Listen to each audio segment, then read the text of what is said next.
নমস্কার, কলকাতা টিভি ডিজিটালে সকলকে স্বাগত। আপনাদের সাথে রয়েছি আমি অরিত্র। এই মুহূর্তে আপনারা জানেন একটা বড় খবর গোটা দেশে। রাশিয়ার প্রেসিডেন্ট ভ্লাদিমির পুতিন তিনি দিল্লিতে ইতিমধ্যে এসে পৌঁছে গিয়েছেন। প্রধানমন্ত্রী তাকে প্রোটোকল ভেঙে বিমানবন্দরে গিয়ে স্বাগত জানিয়েছেন, জড়িয়েও ধরেছেন এবং একসাথে গাড়িতে বসে তারা নিজস্বীয় তুলেছেন। কিন্তু এই পুতিন তিনি থাকবেন কোথায়?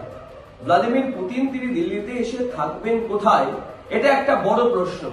সেই প্রশ্নের উত্তরই আপনাদেরকে আমরা দেব। ভিডিওটা শেষ পর্যন্ত অবশ্যই দেখুন। ইতিমধ্যেই বৃহস্পতিবার দিল্লিতে তিনি নেমে গিয়েছেন।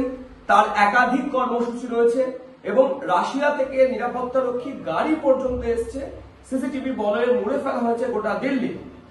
কিন্তু দিল্লিতে এসে কোথায় তাকে নিয়ে যাওয়া হবে এবং তিনি কোথায় থাকবেন এই তথ্যটাই এই ভিডিওটা আপনাকে দেব। ভিডিওটা শেষ পর্যন্ত আপনারা দেখবেন। যেটা জানা যাচ্ছে, বিশ্বের সবচেয়ে ধনী শাসকের বাড়িতে তাকে আপ্যায়ন করা হবে।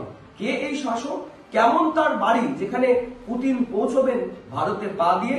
দিল্লির বুকে দাঁড়িয়ে থাকা হায়দ্রাবাদ হাউস ইতিহাসের সাক্ষী বহন করছে।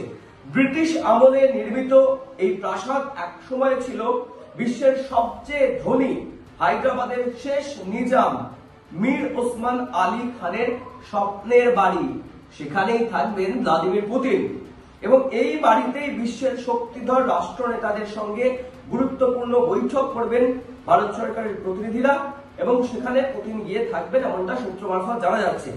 ব্রিটিশ যখন ভারতের রাজধানী কলকাতা থেকে দিল্লিতে সরিয়ে নিয়ে যায়, তখন প্রিন্সলি স্টেটগুলি রাজধানীতে নিজেদের প্রভাব দেখাতে জমি চাইতে শুরু করে। ভাইসরয় এতে খুশি হন, কারণ রাজধানীতে রাজন্য বর্গের উপস্থিতি ব্রিটিশ শাসনের প্রতি তাদের আনুগত্যই তুলে ধরত। যাই হোক, এসব গেল ইতিহাসের কথা। তবে ভ্লাদিমির পুতিন এই দেশে এসে কিন্তু সবচেয়ে ধনী শাসকের বাড়িতেই থাকছেন এবং সেখানেই ভারত সফরে যে কদিন তিনি থাকবেন সেটাই হবে তার অস্থায়ী ঠিকানা। এবং মীর ওসমান আলী খান, হায়দ্রাবাদের শেষ নিজাম, তারই একটি বাড়ি হায়দ্রাবাদ হাউস দিল্লিতে, সেখানেই থাকবেন একজন শক্তিধর দেশের রাষ্ট্রনায়ক ভ্লাদিমির পুতিন ওরফে রাশিয়ার প্রেসিডেন্ট।